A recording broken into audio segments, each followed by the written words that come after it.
history's deadliest armies. Every empire thinks its blade is the sharpest. Every general believes his men are immortal. But history has a 100% kill rate. From the shadow of the Parthenon to the frozen steppes of Asia, these are the armies that broke the world, and the one enemy they all failed to defeat: the Spartans. Sparta did not raise soldiers, it manufactured them. At 7 years old, boys were stripped from their families and cast into the agora. They were trained to endure hunger, cold, and agony. Weakness was not a flaw, it was a death sentence. At Thermopylae, 300 Spartans became legend, not because they survived, but because they refused to blink. Greece saw warriors. The world saw a myth of bronze and blood. But myth hides a cold truth. Sparta's strength was its cage.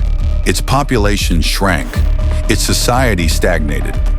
The greatest warriors in Greece did not fall in a glorious final stand. They faded. Discipline without flexibility is not strength, it is fragility. The Mongols. From the emptiness of the steppe came a storm. The Mongols did not build walls, they erased them. Under Genghis Khan, they became the most efficient killing machine the world had ever seen. Horse archers firing at a full gallop, communication networks spanning continents, and psychological warfare designed to break a city's spirit before a single arrow was notched. Within decades, they held the largest contiguous empire in human history. Conquest seemed limitless, but empires built on momentum demand a single hand at the reins. After the Great Khan's death, the storm broke. Internal rivalries replaced outward expansion. They conquered the world, but they could not conquer succession. Expansion without unity is just a slow-motion explosion. The samurai.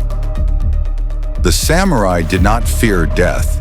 They studied it. Bound by Bushido, the way of the warrior, they valued honor above existence itself.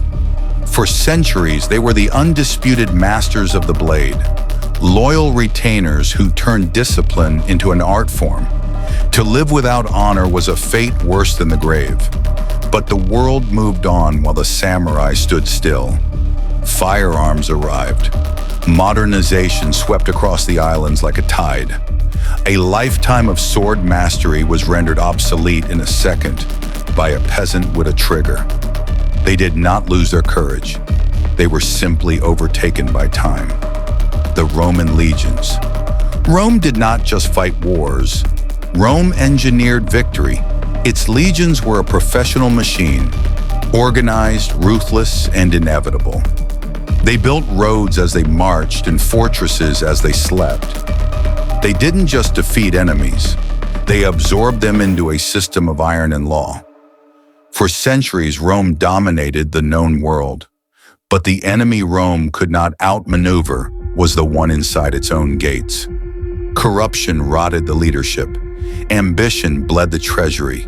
The legions weakened long before the walls finally crumbled. Internal decay destroys what 1,000 barbarians cannot. The Vikings. They came from the sea without warning. Long ships cutting through the mist, shields locked. The Vikings mastered the art of the nightmare. They struck with such speed and ferocity that defenses evaporated before they could form. Their reputation was their greatest weapon. The mere sight of a dragon-headed prow could surrender a village. But raiders cannot raid forever. Eventually, the wolves became settlers. They converted. They traded. They became the very kings they used to plunder. When they stopped being feared, they stopped being Vikings. Assimilation finished what the sword could not. The Zulu. In southern Africa, Shaka Zulu reinvented the art of slaughter. He replaced the long throwing spear with the short stabbing blade. He perfected the buffalo horns formation, a tactical pincer that swallowed entire armies whole. He turned his warriors into a regional superpower, unstoppable and relentless. But then came the British Empire. Industrial warfare met tribal courage, rifles and cannons against leather and wood. No matter how brave the heart, it cannot outrun the machine age. They faced a future they were never equipped to fight. The Spartans had discipline. The Mongols had speed. The samurai had honor. The Romans had order. The Vikings had ferocity. The Zulu had courage. And none of it was enough. Every great army believed it was different, that it had mastered power, that it would endure forever. But power creates confidence.